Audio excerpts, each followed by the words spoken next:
Assalamualaikum warahmatullahi wabarakatuh. Saya Alicia Lutfiana Dewi, D3 Agribisnis 4A, Politeknik Negeri Lampung.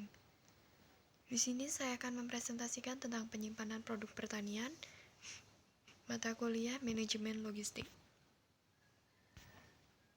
Yang pertama yaitu definisi penyimpanan produk pertanian.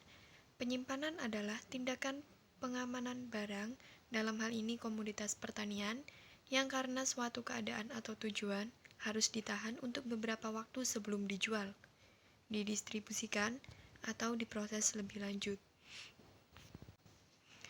Yang selanjutnya yaitu tempat penyimpanan produk pertanian. Terdapat dua tempat penyimpanan. Yang pertama yaitu gudang, yaitu tempat penyimpanan yang memungkinkan orang dan barang leluasa bergerak di dalamnya, dan sering terkait dengan adanya sistem administrasi serta kegiatan perdagangan. Yang kedua yaitu lumbung, yaitu tempat penyimpanan yang lebih mengarah pada tempat atau wadah baik berupa kotak, terumbu bambu, ataupun berupa bangunan khusus untuk tempat penyimpanan pangan. Fungsi penyimpanan. Fungsi penyimpanan itu sangatlah penting, di mana penyimpanan mempunyai peran yang sangat besar, yaitu jika tidak terpenuhi maka ketersediaan menjadi terganggu. Fungsi penyimpanan dapat disimpulkan menjadi dua. Yang pertama, menjamin ketersediaan bahan pangan dalam jumlah yang cukup untuk berbagai tujuan, konsumsi, perdagangan, bahan baku industri, memerangi kelaparan, dan sebagainya. Yang kedua, menjamin tersedianya bahan pangan yang bermutu, aman, dan bergizi. Manfaat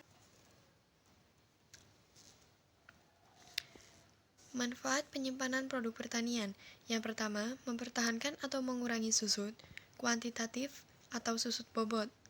Yang kedua, mempertahankan susut kualitatif atau mempertahankan mutu agar bahan pangan memenuhi standar mutu yang ada, mempunyai nilai nutrisi yang baik, aman untuk dikonsumsi, dan tidak menimbulkan gangguan kesehatan baik yang akut maupun yang menahun.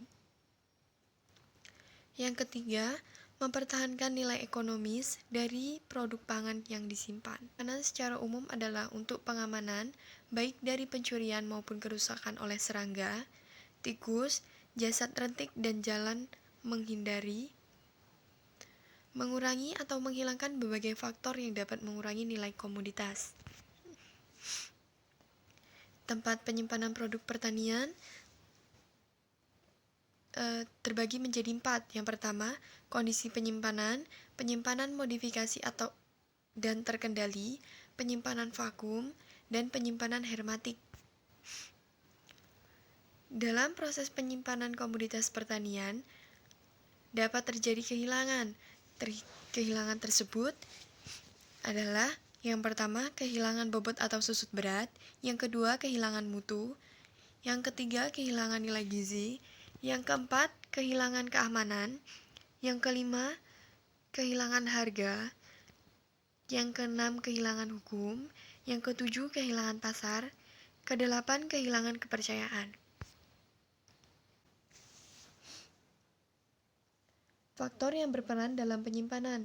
Yang pertama, faktor teknis yang terdiri dari bahan atau komoditas yang berperan adalah jenis, sifat alami, kadar air, komposisi kimia, dan densitas. Yang kedua, lingkungan yang berperan adalah lingkungan fisis, suhu, kelembapan, tekanan udara. Yang ketiga, perlakuan yang berperan adalah pra-perlakuan dan perlakuan selama penyimpanan. Yang keempat, wadah atau tempat yang berperan adalah wadah, gudang, dan lokasi. Yang kelima, manusia yang berperan sebagai perencana dan pelaksana. Yang kedua yaitu faktor ekonomis yang terdiri dari yang pertama, pola usaha tani yang berperan adalah ukuran usaha, pemilikan, dan insentifikasi. Yang kedua, tata niaga yang berperan adalah sistem tata niaga, permintaan, dan penawaran. Yang ketiga, Pendanaan yang berperan adalah kemudahan mendapatkan modal. Yang keempat, kebijakan yang berperan adalah kebijakan ekonomi dan modal.